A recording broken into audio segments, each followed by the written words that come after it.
Hello and welcome back to the QT Office video tutorials. This tutorial is very important. It is called Tips for Keeping Your Mary Kay Inventory on Track. Now, QT Office is a fantastic piece of software for keeping your Mary Kay inventory on track.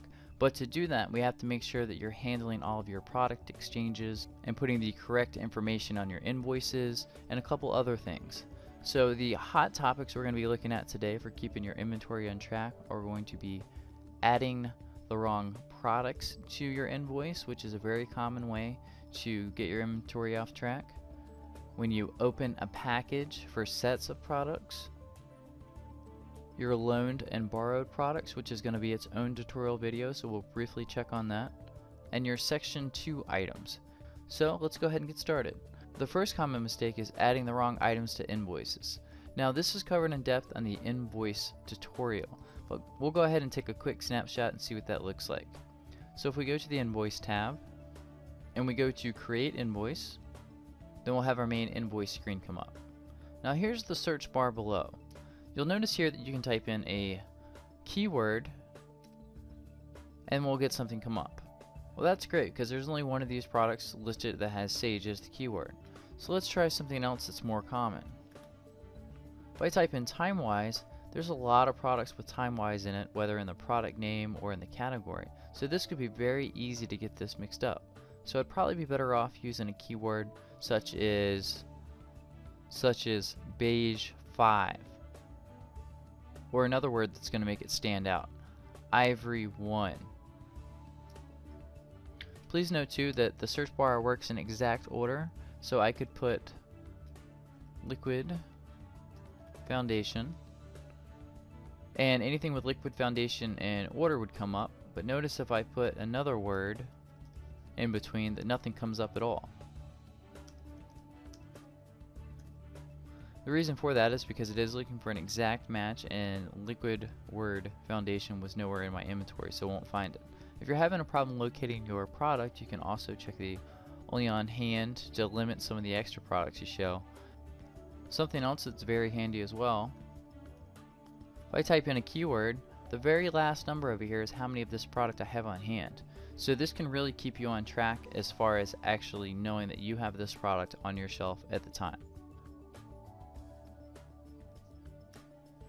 Alright, so that basically covers the adding the wrong products to the invoice, so just be careful with that. You can also add in product numbers too, and most of the time you can read that right off the product. So the next way your inventory can get off track is by opening packages. Let's go and see what I mean. We'll go to the Inventory tab. So let's look at a product that is commonly opened and the parts are sold. I'll type in the keyword microdermabrasion,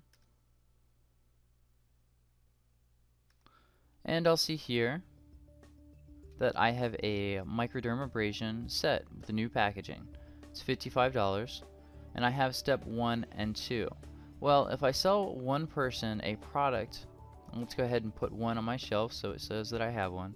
So if I sell one person a product out of here but not the entire set, I've now opened that. So the correct way to do this would be to take this product down to 0 first, and then up the other products one before I make my sale. This way my inventory will stay on track. I'll get full credit for the sales and all of my invoices will be correct. And at the end of the year, this will not be a problem by throwing my inventory off because everything has been tracked correctly. The third way that's easy to get off track is loaning a product out or borrowing a product from another consultant or director. So the correct way to do that would be to go to the loaned borrowed products here, which is going to be its own video tutorial. We highly encourage you to use the loan borrowed feature anytime that you lend out or borrow a product from someone else. And this also has the added benefit of not having to worry about who you've actually lent it out to, because all the information will be right here for you. The fourth most common way to get your inventory off track is the section 2. A lot of people don't think they should add their section 2 to the invoices, but we really suggest you do. This isn't going to hurt you very much financially if you don't, because you're not really selling these products, but it can give you a false sense of what your inventory is, or you might think you have a section 2 product when you really don't. So the correct way to do this would be to go to the Invoice tab, click on Create Invoice, and instead of doing the normal sales invoice, we're going to use the drop down box and we're going to select a different kind. Demo, product samples, and all this. The full tax write-off invoice tutorial will cover this in depth. So hopefully you learned something today about keeping your inventory on track, and more importantly, hopefully you use what you learned to keep your inventory on track. If you have any questions at any time, please hit the help or contact us button at the top, and we'll be glad to assist you. Thank you very much for being a QT, and have a great day.